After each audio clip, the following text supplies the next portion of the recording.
আসসালামু আলাইকুম, সবাই কেমন আছেন? নিশ্চয় ভালো। তো অবশ্যই আপনারা দেখছেন যে কলমি, আর কলমির আজকে হচ্ছে শেষ ভিডিও।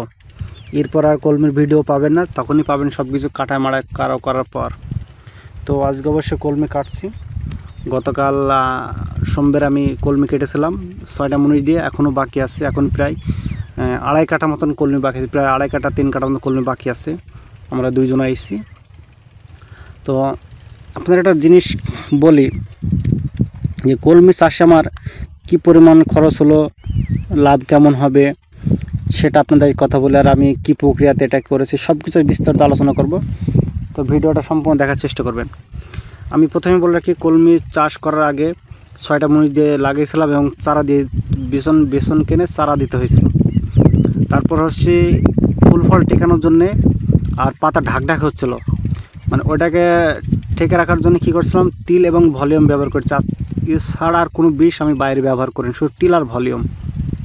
তার জন্য এই যে কী পরিমাণে ফল দাঁড়িয়েছে দেখেছেন, কলমিতে প্রচুর পরিমাণে ফল।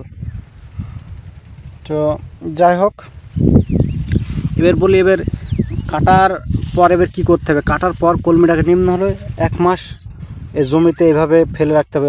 তো আমি গাদা মেরে থুই দিচ্ছি, দুদিন পর দেখা যাচ্ছে আমি নাড়িয়ে পড়ার জমিটা সম্পূর্ণ ছিটিয়ে দেবো, যাতে করে শুকিয়ে যায় দ্রুত। একটা গেল। এরপর কী করতে হবে, এটা হলার দিয়ে বা খেসার দিয়ে মারতে হবে। খেসারটা কী আছে, এর আজ থেকে 10 বছর আগে বা দেখা যাচ্ছে 5-7 বছর আগে যারা গম মাড়াই করতো, তখন তো এখন আর যে পদ্ধতি হয়েছে তখন আর সেটা ছিল না। সেখানে হচ্ছে ভুসি হয়ে যেত, একেবারে ভুসি হয়ে যেত। ওই সিস্টেমে কলমিটাকে মারতে হবে। মারার পর কী করতে হবে, মারার পর কলমিগুলো একদিকে বাছাই করে হলার করতে হবে। হলার বলতে রাইস মিলে নিয়ে যেতে হবে। রাইস মিলে নিয়ে যাওয়ার পর ওইগুলোকে ভালোভাবে হলার করে তারপরে আপনি বীজ বিক্রয় করতে পারবেন। তার আগে আপনি বিক্রয় করতে পারবেন না। আপনি যতটুকু না কলমিতে সহজ মনে হয়, এটা হচ্ছে মানে কাটার পর থেকে আরও কঠিন। এই যে কাটতে যে এত পরিমাণে খরচ, সেটা আপনাদের আমি বুঝে বলতে পারেন। আমার এই 1 বিঘা জমিতে 8-9টা মুনিশ লাগছে কাটতে, বুঝাতে পারলাম। তারপরে হলার করতে হবে, খেসার দিয়ে মারতে হবে, মানে অনেক কাজ আছে বাকি। তো আশা করি আপনাদের আমি পাই টু পাই ভিডিও দেবো। এটা হচ্ছে আমার দেখা যাচ্ছে যে কাটার ভিডিও পাচ্ছেন। এরপর মাড়াই আছে, শুকানো আছে, সবগুলো আপনাদের দেখাবো।